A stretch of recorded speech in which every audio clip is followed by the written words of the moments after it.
भारतीय राज्य व्यवस्था का जो हमने अभी टॉपिक स्टार्ट किया है, उस टॉपिक के अंदर भारतीय संविधान की जो प्रमुख विशेषताएं हैं, उन विशेषताओं के बारे में हम जानकारी प्राप्त करने की कोशिश करेंगे।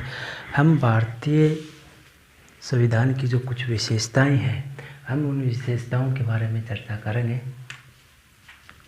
और हमारे संविधान की विशेषताओं की अगर हम चर्चा ना करें तो पॉलिटी पढ़ने का हमें क्या फ़ायदा है। तो वहीं से शुरू करते हैं। भारतीय संविधान की विशेषताओं को लेकर टॉपिक है हमारा, और हम पहला ही टॉपिक हमारे देश की सबसे बड़ी खासियत जो होती है वहीं से शुरू करते हैं।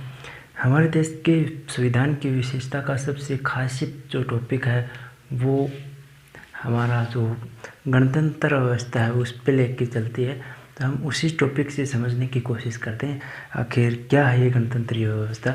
हम बात करते हैं हमारी भारतीय संविधान की विशेषताओं के प्रथम विशेषताओं के बारे में।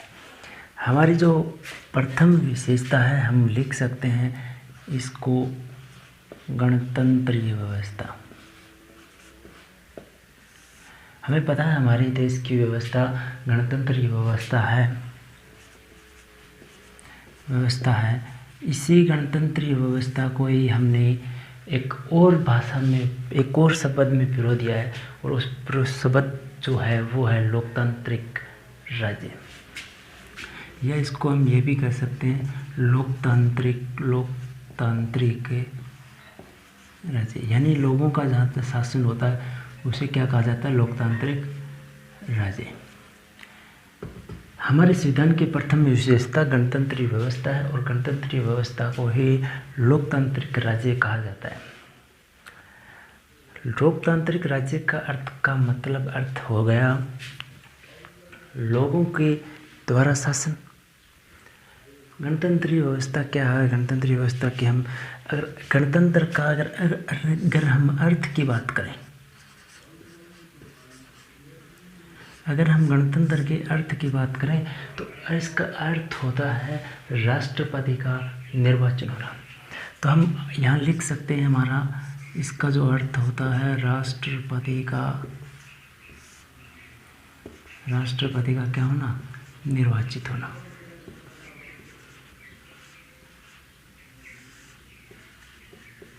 राष्ट्रपति का जो निर्वाचन होता है उसे क्या कहा जाता है, गणतंत्रीय। और 26 जनवरी को ही हमारे देश में गणतंत्र दिवस मनाया जाता है।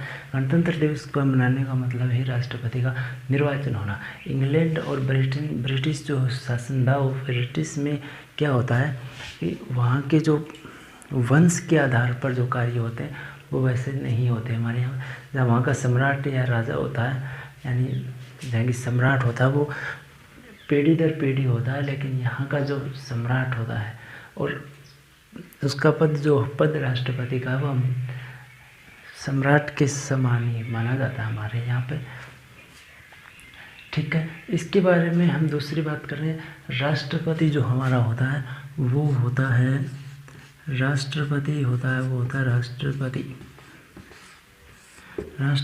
राष्ट्र। हम पॉलिटी में राष्ट्र को ही राज्य के नाम से भी पुकारेंगे। राष्ट्र या राज्य का क्या होता है, प्रधान होता है। सबसे अगर प्रधान की बात करें, भारत का प्रमुख व्यक्ति या भारत का प्रथम व्यक्ति राष्ट्रपति होता है, और राष्ट्रपति राष्ट्र या राज्य का प्रधान होता है। इसके बाद में हम बात करेंगे, ये एक संवैधानिक कार्यपालिका है, तो इसमें हम लिख सकते हैं यह एक संवैधानिक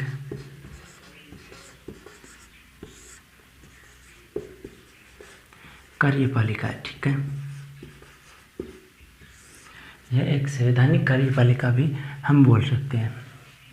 हमारे देश की संविधान की प्रथम विशेषता गणतंत्रीय व्यवस्था है, और गणतंत्रीय व्यवस्था को हम लोकतांत्रिक व्यवस्था भी कहा जाता है। इसका अर्थ की अगर हम बात करेंगे तो इसका अर्थ होता है राष्ट्रपति का निर्वाचन होना। मतलब कि राष्ट्रपति का यहाँ मनोनीत नहीं होता, चुना नहीं जाता, निर्वाचन होता है, चुनाव होता है। राष्ट्रपति राज्य का प्रधान होता है, या हम यूँ कहें ये राष्ट्र का प्रधान होता है, और इसके संवैधानिक जो कार्यपालिका है वो किस में निहित है, राष्ट्रपति में हम मान सकते हैं निहित होती है। इसके बाद में हम पहली हमारी विशेषता ये थी। अगर हम दूसरी विशेषताओं की बात करें तो दूसरी विशेषता हमारी है, दूसरी व्यवस्था हमारी है वयस्क मताधिकार।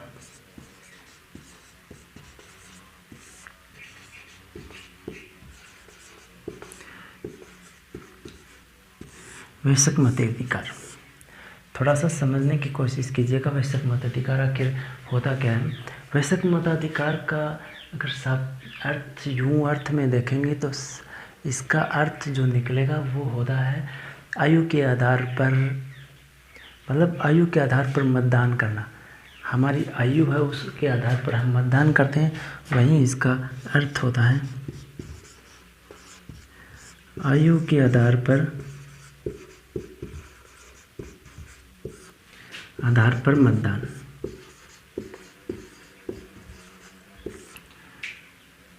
आयु के आधार पर मतदान करना, यही क्या है? वयस्क मताधिकार का अर्थ होता है। हम बात करेंगे मूल संविधान की, और मूल संविधान में छोड़िए मूल संविधान। अब हमारे संविधान में अगर ये कहे कि भाई चुनाव आ गए हैं और तुम्हें मत देना है, इसका मतलब है वो 18 वर्ष पूर्ण कर चुका है। 18 वर्ष जिसके पूर्ण हो चुके हैं वो मतदान में भाग ले सकता है।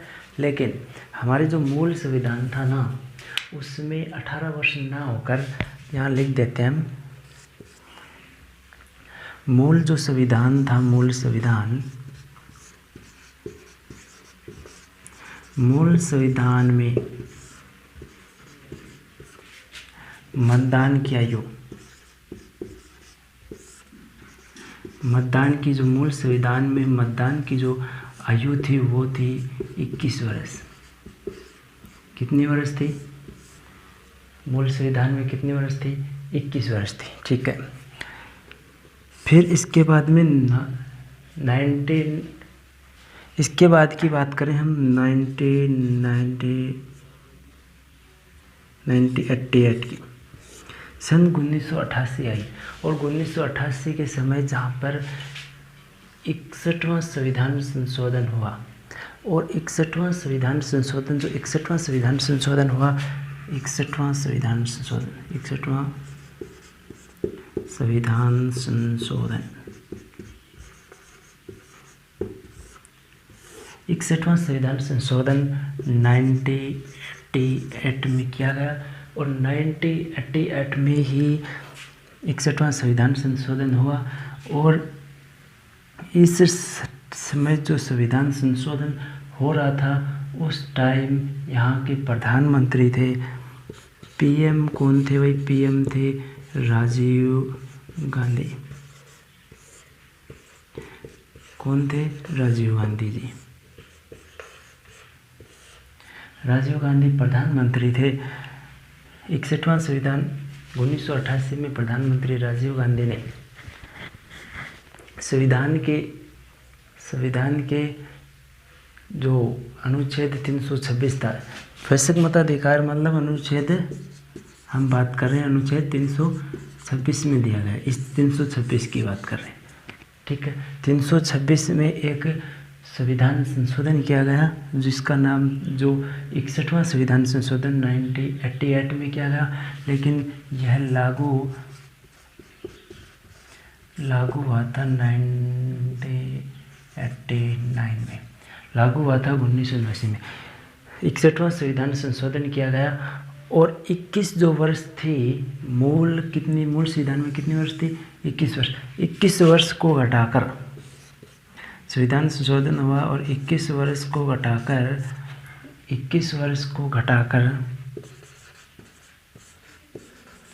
18 वर्ष कर दी गई। अगर यूँ पूछ ले कि भाई वयस्क मतलब 61वें संविधान, कौन से संविधान संशोधन के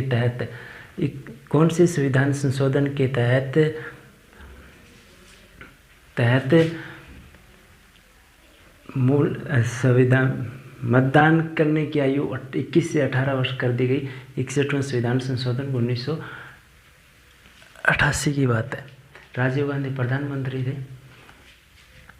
ठीक है, आई बात समझ में यहाँ तक? ठीक। हम इसके आगे की बात करें 3 नंबर जो हमारी विशेषता है वो देखिएगा। 3 नंबर जो हमारी व्यवस्था है वो है संपूर्ण प्रभुत्व संपन्न। ऐसा हम बहुत बार सुनते भी हैं कि हमारा देश संपूर्ण प्रभुत्व संपन्न है। तो हम लिख सकते हैं संपूर्ण प्रभुत्व संपन्न। संपूर्ण प्रभुत्व संपन्न की बात अगर शाब्दिक अर्थ की बात करें हम, तो इसका जो शाब्दिक अर्थ हमने लिया है वो लिया है सर्वोच्च। अगर हम बात करें इसके शाब्दिक अर्थ की, तो शाब्दिक अर्थ इसमें दिया गया है सर्वोच्चता, यानी सबसे ऊंचा। और हमारे संविधान में एक खासियत है, अतः भारत की जो संविधान की जो भारत की जनता है उसी को सर्वोच्चता माना है। भारत की जनता अगर संपूर्ण प्रभुत्व संपन्न, यानी इसका मतलब है सर्वोच्चता। भारत के संविधान की सर्वोच्चता किसमें है, तो इसकी सर्वोच्चता हम मानते हैं जनता में। ये एक खास विशेषता है हमारे भारत के।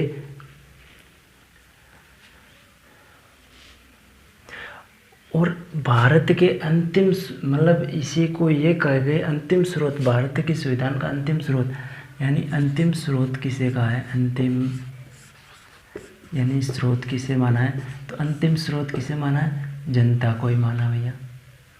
अंतिम स्रोत क्या है, जनता है। इसके बाद में हम बात करें, अगर मान लीजिए कि भारत के संविधान का अंतिम स्रोत जनता है और जनता ऑप्शन में ना मिले, अगर जनता ऑप्शन में ना मिले तो संवैधानिकी होती है, संवैधानिकी जरूर मिलेगी, संवैधानिकी। और ये संवैधानिकी 100% अगर जनता ऑप्शन में नहीं मिलती है तो संवैधानिकी हमें मिलती है ज़रूर, और संवैधानिकी सही मानी जाएगी। ये नोट करने वाली बात है। संपूर्ण प्रभुत्व संपन्न का हम बात करें तो मतलब अर्थ होता है सर्वोच्चता।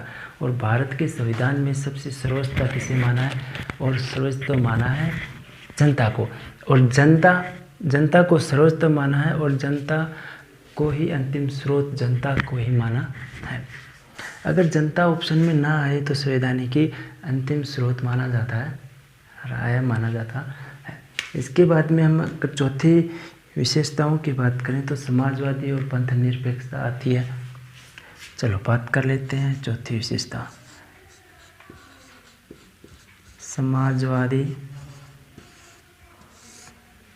पंथ निरपेक्षता राज्य।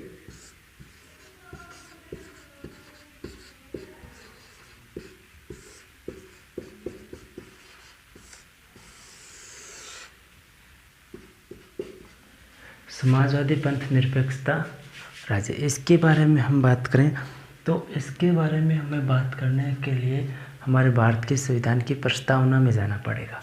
और भारत की संविधान की प्रस्तावना में जाने के लिए वहाँ पे एक संविधान संशोधन किया गया प्रस्तावना के, हम उस प्रस्तावना के संविधान संशोधन को ढूंढना पड़ेगा। मेन मुद्दा वहाँ से स्टार्ट होता है। 1976 की बात है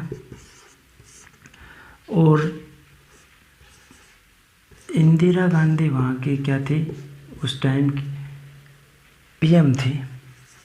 इंदिरा गांधी जी पीएम रही थी उस टाइम 1976 में। और इंदिरा गांधी के समय एक संविधान संशोधन हुआ, जिसे बहुत सारे पार्टों में संशोधन किया गया उस संविधान संशोधन के तहत। और वो संविधान संशोधन आपको शायद याद होगा, वो संविधान संशोधन 24 यानी 42वां संविधान संशोधन 1976 इंदिरा गांधी के समय हुआ था। इस समय किसमें संविधान संशोधन हुआ, प्रस्तावना में। प्रस्तावना में संविधान संशोधन, और अब तक एक ही संविधान संशोधन हुआ है प्रस्तावना में हमारी। इसके अंदर 3 शब्द जोड़े गए। 3 शब्दों को क्या करा, 3 शब्द जोड़े। और वो 3 शब्द कौन कौन से थे इसके बारे में देखिएगा। पहला शब्द समाजवादी।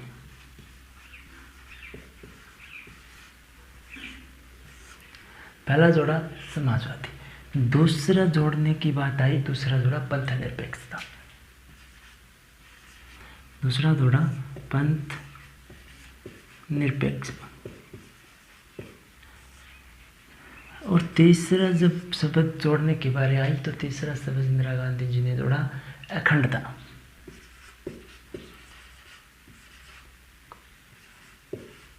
ये तीन शब्द भारत की प्रस्तावना में जोड़े गए और 42वां संविधान संशोधन हुआ 1976 में प्रधानमंत्री इंदिरा गांधी समेत आई समाजवादी।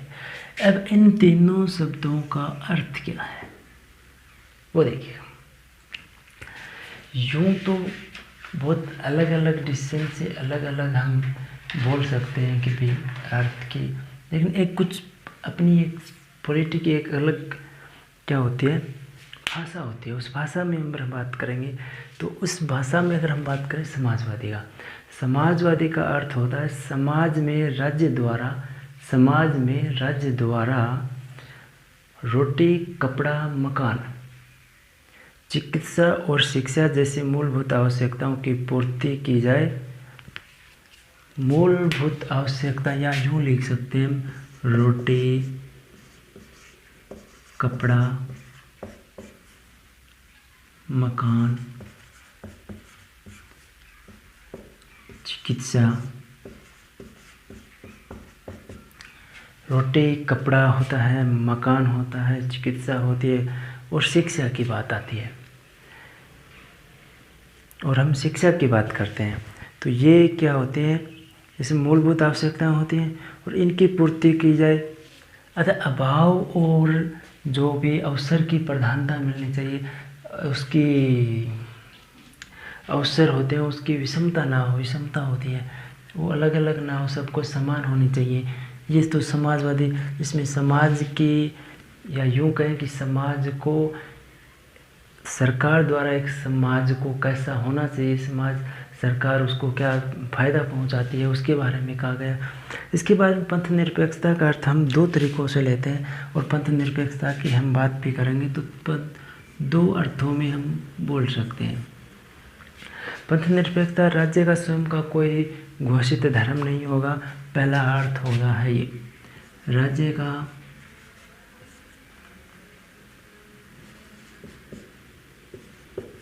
स्वयं का, राज्य के स्वयं का, कि राज्य के स्वयं का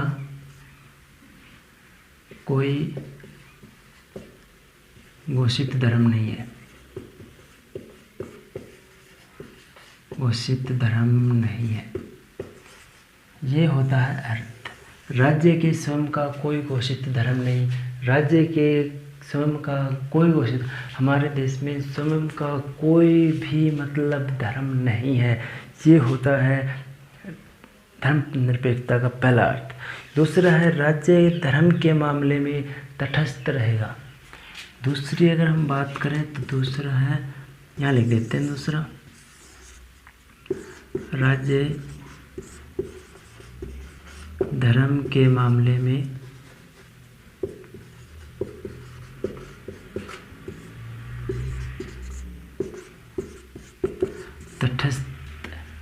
तटस्थ रहेगा, यानी तटस्थ रहेगा। पंथ निरपेक्षता का अगर सरल शब्दों में अगर हम बात करें तो शब्दों का अर्थ है कि इनका सब भारत देश का स्वयं का कोई घोषित धर्म नहीं होगा, वह किसी भी धर्म को प्रचार प्रसार करने नहीं करेगा।